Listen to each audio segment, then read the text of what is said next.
Good morning student. Standard 12th English Medium subject SPNCC Part 2 Chapter number 5 Directors of a Company। आज जो हम question देखने वाले हैं वो है retirement of a director, resignation of director and the removal of directors.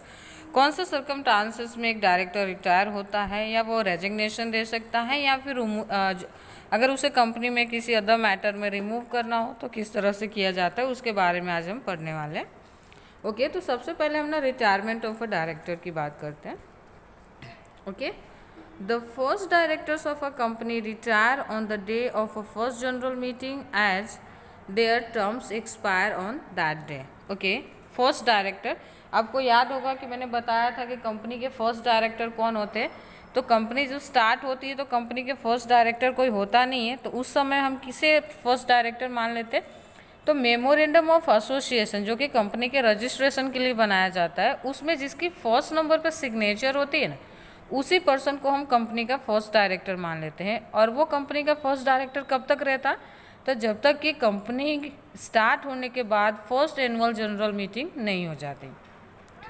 जैसे ही company की फर्स्ट एनुअल जनरल मीटिंग होती है, उसी दिन जो फर्स्ट डायरेक्टर होता है उसकी जो डेट होती है वो एक्सपायर हो जाती है, उसका पोस्ट उस दिन से वैकेंट हो जाता है। ओके,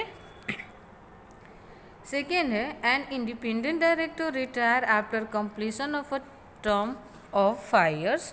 सेकेंड नंबर पे आते हैं कि इंडिपेंडेंट डायरेक्टर कब रिटायर होते हैं। तो इंडिपेंडेंट डायरेक्टर का जो टर्म्स होता है वो 5 years का होता है। जैसे ही 5 years का टर्म उनका कंप्लीट होता है वैसे ही वो क्या हो जाते हैं, रिटायर हो जाते हैं। In case of reappointment of the independent director can be appointed for the 2 terms maximum for the 10 years। अगर इंडिपेंडेंट डायरेक्टर का रीअपॉइंटमेंट होता है तो उनको हम 10 years के लिए अपॉइंट कर सकते हैं। 2 terms होंगे और 10 years होगा। He has to retire after that period, और उसके बाद 10 years वो कंप्लीट करने के बाद फिर से वो रिटायर हो जाएंगे। थर्ड पॉइंट आता है at least 2/3 of a directors of a public company retire by rotation and 1/3 of the this are the senior most. At least 2/3, मान लो कि अगर किसी कंपनी में 3 डायरेक्टर है तो 3 डायरेक्टर्स में से 2 डायरेक्टर है ना पब्लिक कंपनी के रोटेशन के थ्रू रिटायर होंगे। मीन्स जो रोटेशन होता है ना, आपने रोटेशन जो सिस्टम देखा है उसके अंदर जिसकी बारी आती है वो रिटायर हो जाता है। And 1/3 of these are the senior most, और उसमें से भी जो 1/3 होते हैं वो कैसे होते हैं, जो सीनियोरिटी की बेस पे, यानी जो ज़्यादा सालों से कंपनी के अंदर एज अ डायरेक्टर काम कर रहे हैं उनके सीनियोरिटी के बेस पे हम उन्हें क्या करते हैं, रिटायरमेंट देते हैं।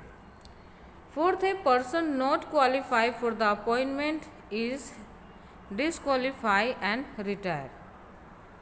ओके, कोई पर्सन जिसको आपने डायरेक्टर के तौर पे रख लिया है लेकिन फिर आपको पता चलता है कि ये क्वालिफाइड नहीं है अपॉइंटमेंट के लिए, तो उन्हें हम डिसक्वालीफाई करते हैं और उन्हें क्या कर देते हैं, हम रिटायर कर देते हैं। ओके,